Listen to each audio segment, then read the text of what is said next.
Peace, Farmer Courtney here, thinking about divine percentages. So I came into the knowledge of that the Nation of Islam even existed from seeing pictures on the wall in my husband's friend's apartment.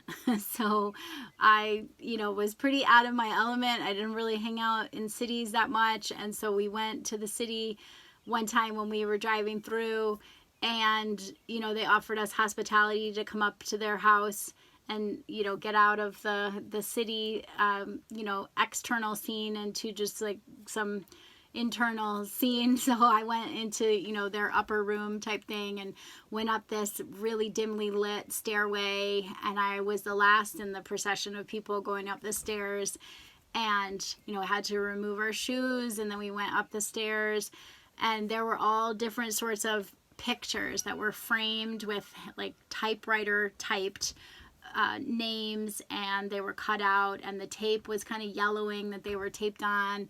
But I was staring at all of them because I'm just a fervent observer of things. I can't turn it off. I'm always constantly observing things. And so I was reading it. It said the most honorable Elijah Muhammad. And then I came to the next picture, and it was a picture that said Master Fard Muhammad. And then I came to the next picture, which was the Last Supper, depicted, like Ethiopian Rasta style. And I thought, okay, like I'm not where I'm used to rolling, and this is a new new atmosphere that I'm in. So what can I learn? So we were seated. There's a chessboard on the table. Wasn't something that I saw in a lot of, homes that I would visit. And there were holy books. There was the Torah, there was the Bible, there was the Quran, there was a bunch of other materials and books and things. And there was a TV. And I remember that was such a riddle to me that I just thought, okay, so clearly you're tapping into something that other people aren't tapping into. So why do you still have this box on, like spouting all this stuff? And I didn't ask that on that visit, but that, that was in my head of just how do you balance this? I would never turn this on if I knew what, if I had going on in my head the degree of knowledge that they all had, I would not turn on the TV. And so I was always, just a little bit extreme like that, of just kind of, burn the ships, like radical, just get away from it all kind of thing. And they had a much more balanced, approach to life. And so that wasn't at all how they saw it. Eventually we did talk about it, so I didn't talk on that visit other than, thank you, and probably asked where the bathroom was, that kind of thing. But, I didn't talk really much on that trip. And it was over time that I came to, be more comfortable and ask questions, little questions, small questions. And it wasn't until after a completely different friend gave my husband a propaganda piece called Black Hitler that was meant to make the Nation of Islam look like, a really dangerous group of people that you should never listen to. It was a highly edited version of some clips out of a very long debate with Dr. Khalid Muhammad and Anthony Hilder. It was under an hour, and the actual debate, was probably closer to 3. And so they edited and spliced, the most fiery parts of it to make it look how they wanted it to look, and sell it as, that Anthony Hilder was the level-headed, white guy who had the revelation, and that the Nation of Islam was really not somebody that you wanted to check. And so it had the opposite effect on me. I thought, oh, that's those pictures that I saw, that's the most honorable Elijah Muhammad, Nation of Islam. Okay. So then the next times that we would visit, I had a little bit more interaction and said, well, how come, you don't talk to us like Dr. Khalid was talking about the white man and about white people, and,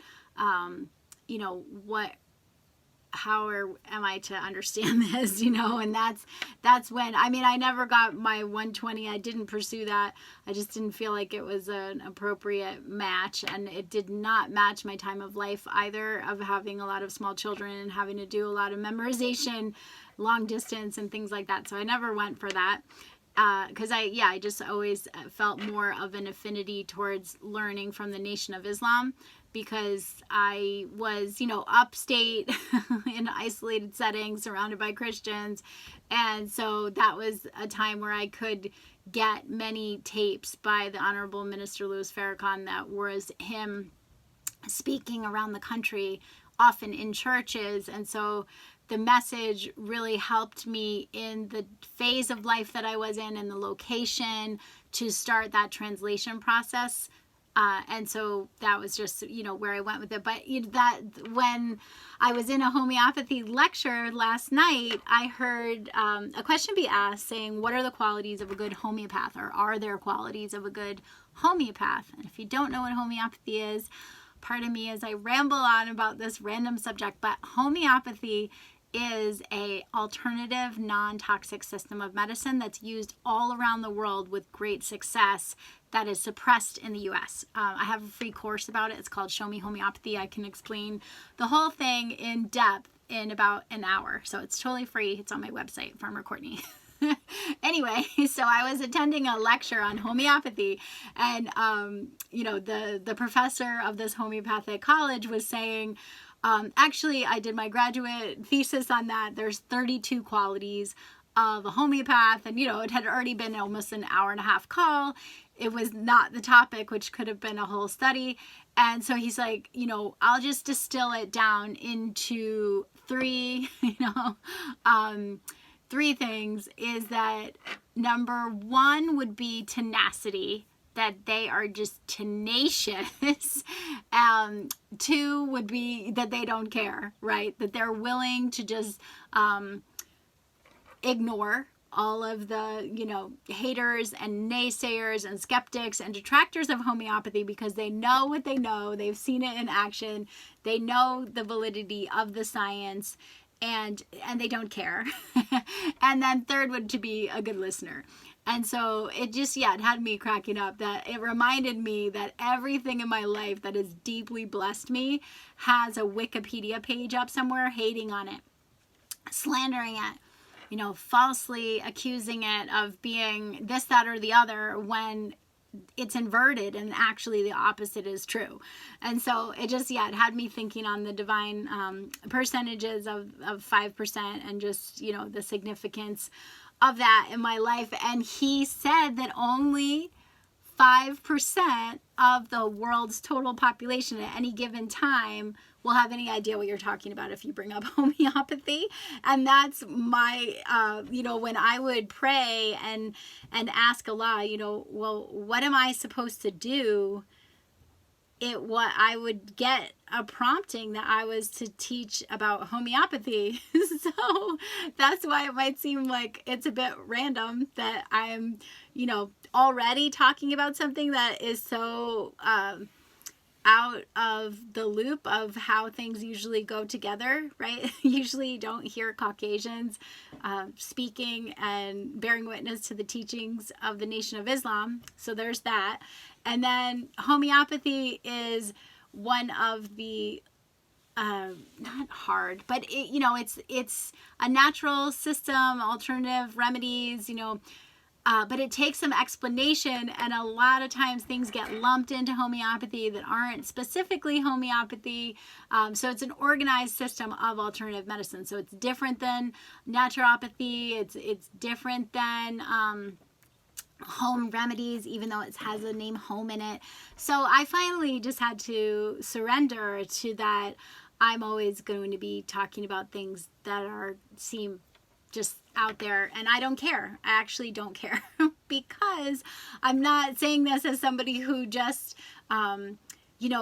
is blazing ahead and had just heard of this. I'm saying this as somebody in repentance for years of actually judging that part of myself and not saying anything, and then having to go through my Jonah decade of all kind of things happening in my life where I'm actually always checking the weather because I feel like I've been sleeping on what I'm supposed to do for so long that I feel like this is a time where I have to be extraordinarily on purpose, because I feel like if I'm not, that I'll start seeing some like funnel cloud come down and just, I'm being silly, but I'm not really. Like, I mean, I think that it feels that palpable to me. It feels that serious. So just, yeah, go be weird. Go be you.